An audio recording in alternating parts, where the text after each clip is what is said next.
konsep sahabat. Nah ini teman-teman sekalian, kita ketahui bahwa Abdurrahman bin Auf adalah, ada yang kenal nggak Abdurrahman bin Auf? Ayo, coba kakak tanya dulu dah. Biar kayak gitu. Abdurrahman bin Auf itu seperti apa? Coba. Sahabat Nabi. Diskusinya. Napoleon Zaragoza. Siapa Napoleon Zaragoza? Ayo, silakan. Abdurrahman bin Auf itu kayak bagaimana? Ada yang pernah dengar kisahnya? Sahabat Nabi, Kak. Ya, sahabat Nabi. Kisahnya gimana? Coba dah. Saya tahu namanya doang, Kak. Namanya doang. Ya, pokoknya terkenal lah ya. Iya. Itu salah satu sahabat yang dijanjikan Nabi yang masuk surga itu. Dan pasti masuk surga. Ayo yang lain. Ada yang kenal nggak? Abdurrahman bin Auf. Ayo, siapa nih? Bukti, hadis. Ini Napoleon Zaragoza siapa sih? Nggak tahu deh, Kak. Kurang tahu siapa itu. Torik kali ya? Apa si Sagat? Ayo yang lain, ada yang mau mencoba jawab nggak? Siapa sih yang namanya Abdurrahman bin Auf itu? Pedagang bukan sih, Kak? Pedagang, betul. Ya, kisahnya gimana? Ada yang pernah dengar? Pernah dengar gimana?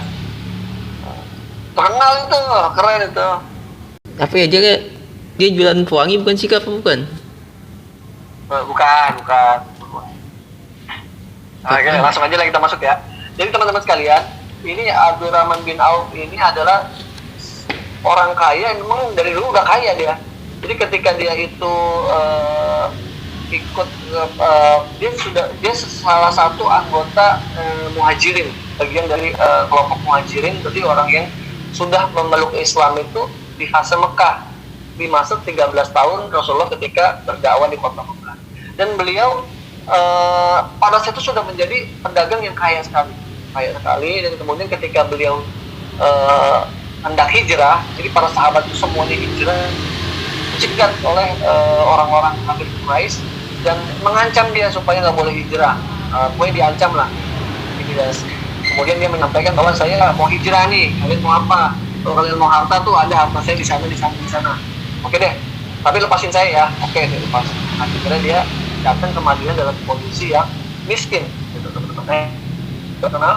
Dia datang ke kota Madinah itu dalam kondisi miskin, dan pada saat itu Rasulullah itu mempersaudarakan antara kaum muhajirin, yaitu orang-orang yang berhijrah ketika diintimidasi oleh kaum Quraisy ke Madinah, dan mempersaudarakan dengan kaum Ansar pada saat itu. Dan Abdurrahman ini dipersaudarakan dengan kaum Ansar, seorang yang kaya raya gitu. Dan salah satu yang paling fenomenalnya dan disampaikan bahwa saya ini punya harta banyak, saya punya kebun luas, saya harta banyak, saya juga punya istri juga lebih dari satu. Kalau kamu mau harta, ini separuh harta saya. Kalau kamu mau belum nikah, mau istri, kamu pilih yang mana, nanti saya ceraikan dan silakan dinikahi. Seperti itu ya, itu fenomenalnya luar biasa ya sahabat Ansor kepada kaum muhajirin, kepada Abdurrahman bin Auf.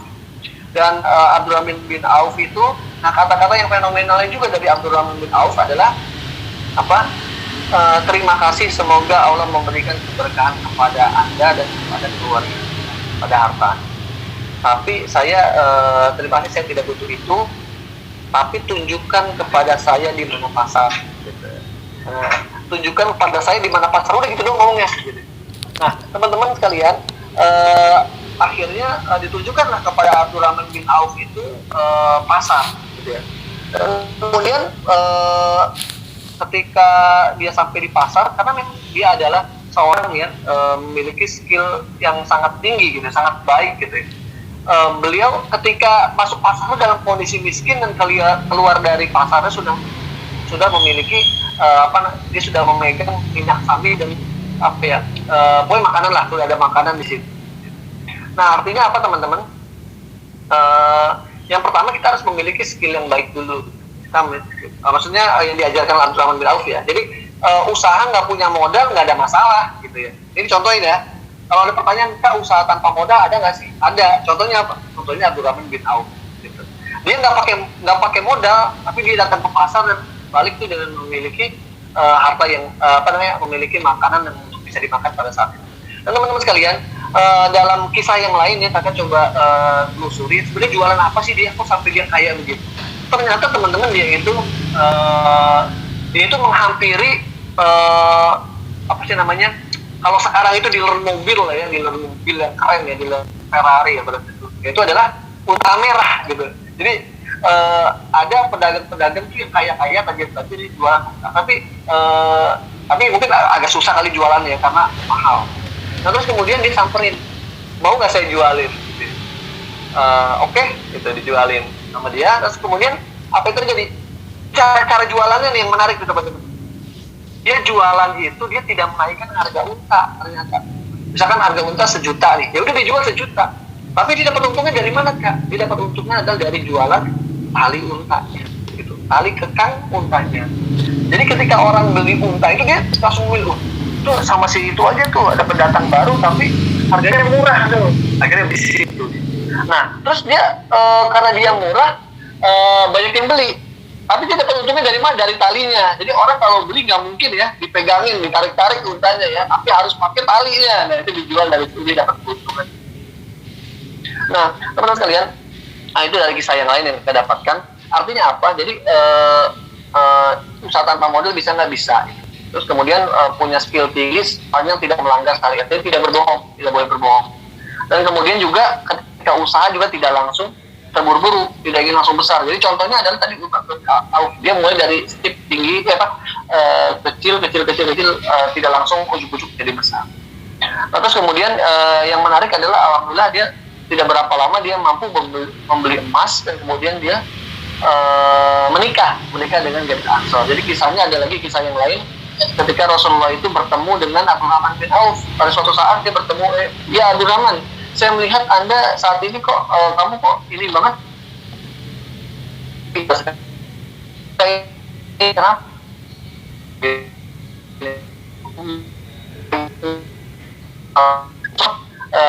Setelah pertanyaan itu dijawab oleh Abdurrahman, sesungguhnya saya baru menikah semalam dengan Gadis Ansor, seperti itu. Jadi kesimpulannya adalah ya kalau setelah kita sudah cukup punya harta ya jangan pada segera menikah ya, mungkin itu diantara itu adalah hikmahnya. Baik teman-teman, itu tadi terkait dengan yang pertama.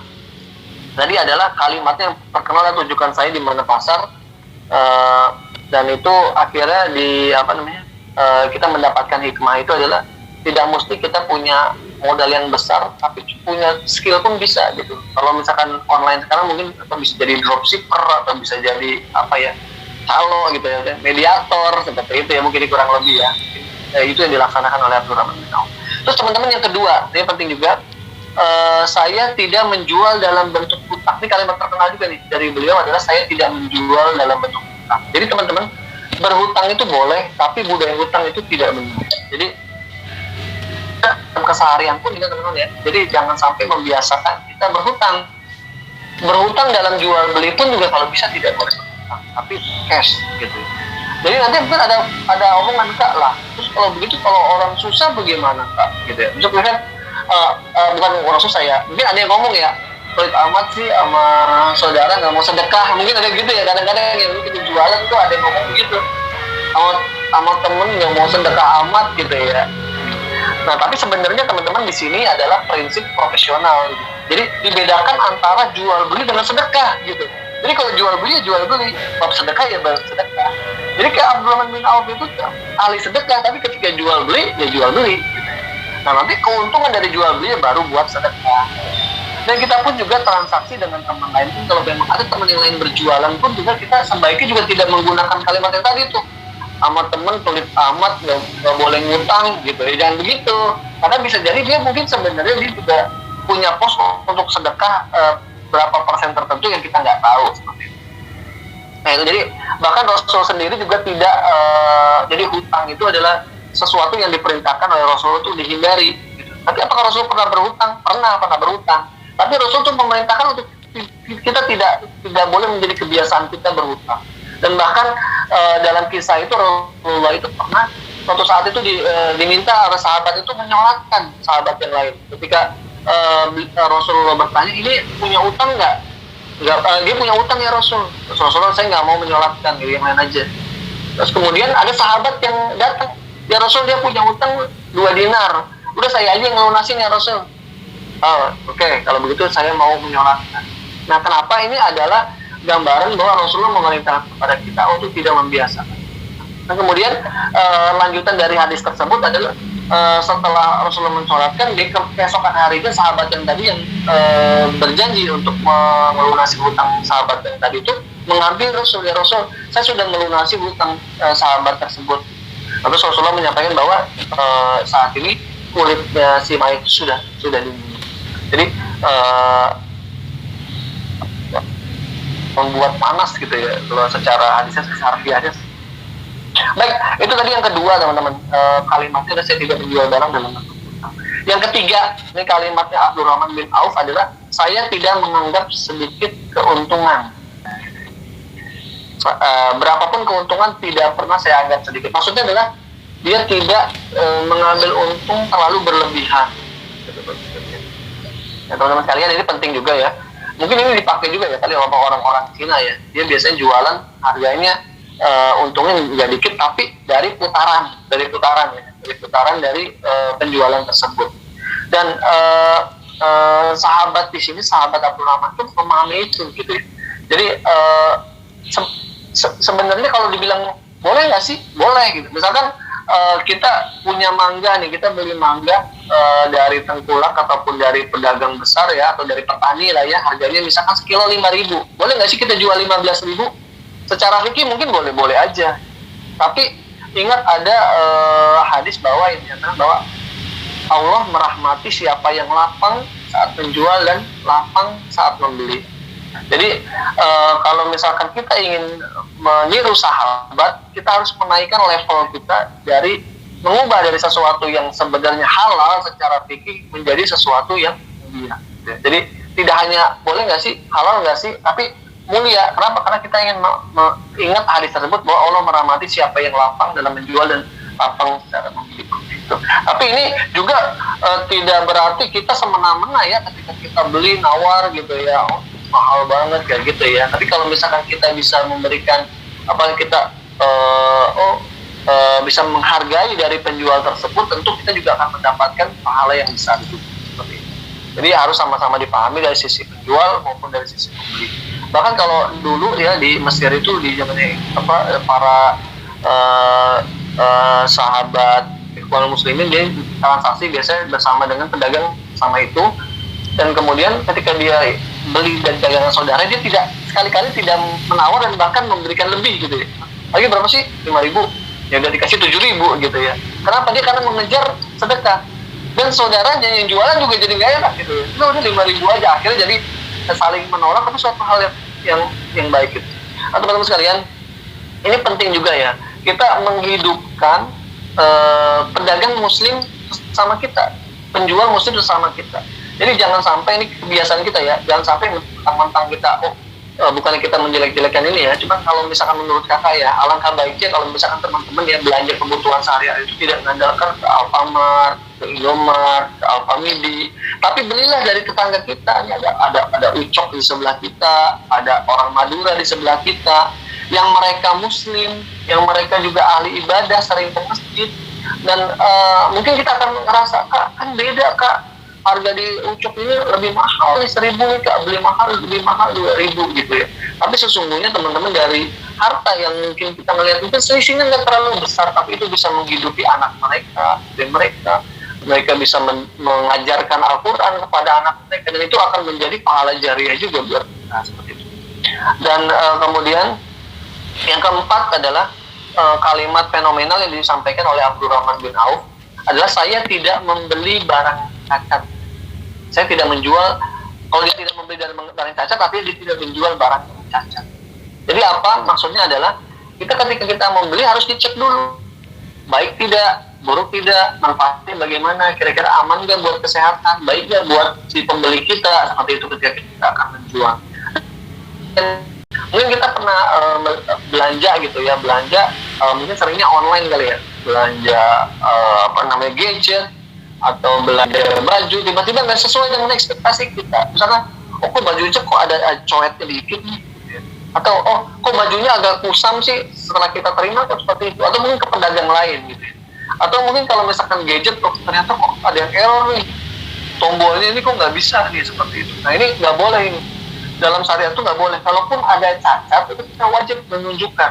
Misalkan kita beli baju nih, warnanya agak belel, kita harus sampaikan, ini bajunya harganya segini, cuma ini karena ada belel nih, terserah nih apakah saya diskon nih atau bagaimana, tapi harus kita sampaikan bahwa ini ada cacatnya di sini. Dan itu yang diajarkan dalam Islam. Terus lanjut lagi, apalagi adalah Allah memberkahi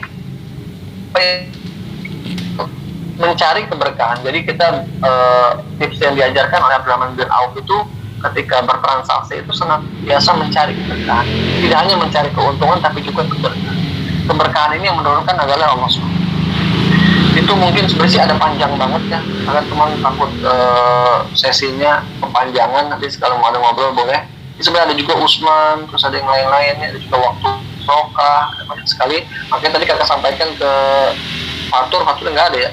Ini pembahasannya kayaknya nggak cukup sekali karena emang luas banget, dan mudah-mudahan ini bisa memotivasi kita nih teman-teman nih, bahwa kalau kita mau kaya itu sebenarnya nggak usah kita mencontek metodologi yang nggak sesuai gitu ya. Jadi kayak misalkan kan kalau matematika dalam bisnis itu tidak selalu sama dengan realnya. Kenapa? Karena hitung-hitungan kita itu ada hitung-hitungan langit. Contohnya adalah misalkan teman-teman, kalau dalam hitung-hitungan bisnis yang modern adalah kalau misalkan kita punya 10 ditambah 10 itu adalah pasti 20. 10 dikurang 5 itu adalah pasti 5. Kan seperti itu ya ilmu yang diajar. Tapi kalau dalam bisnis itu berbeda ketika kita masuk ke konsep sedekah. Ketika kita itu 10, uang kita dikurangkan 2, tidak 8, mungkin malah jadi bertambah. Kenapa? Karena dalam Al-Quran disampaikan dan surat Al-Baqarah yang 261, masalah ladina yunfiquna fi sabilillahi kama habba abatas abas sab'asan bila fi kulli sunnatin habba wallahu yudhifu liman yasha wallahu wasi'un alim. Jadi perumpamaan orang yang berinfak di jalan Allah itu seperti satu bulir ya, kemudian tumbuh menjadi 7 tangkai ada 100 gitu ya. Jadi artinya adalah bisa sampai 700 kalau melipat gandakan, dan bahkan disambung lagi dengan ayat berikutnya lah, wallahu yudhifu liman yasha wallahu wasi'un alim. Dan Allah bisa lagi menambah lagi dengan sesuatu yang dikehendakinya, dan Allah wasi'un alim, Allah maha luas dan maha mengetahui. Itu mungkin sedikit dari kakak. Ada banyak lagi sebenarnya materinya, cuma takut pada mabuk. Ini juga banyak yang pada keluar nih. Siapa aja tadi nih faktor ya, dan mungkin tadi sinyalnya lagi lag katanya.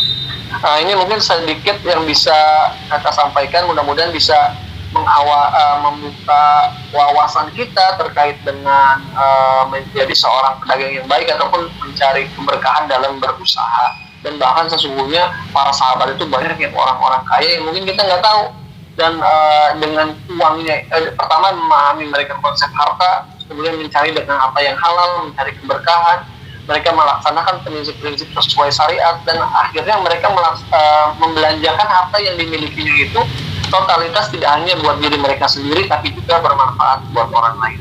Mungkin itu saja sedikit dari kakak. Kembalikan kepada moderator. Birobik latakun ring bila bisa bilang. Assalamualaikum warahmatullahi wabarakatuh.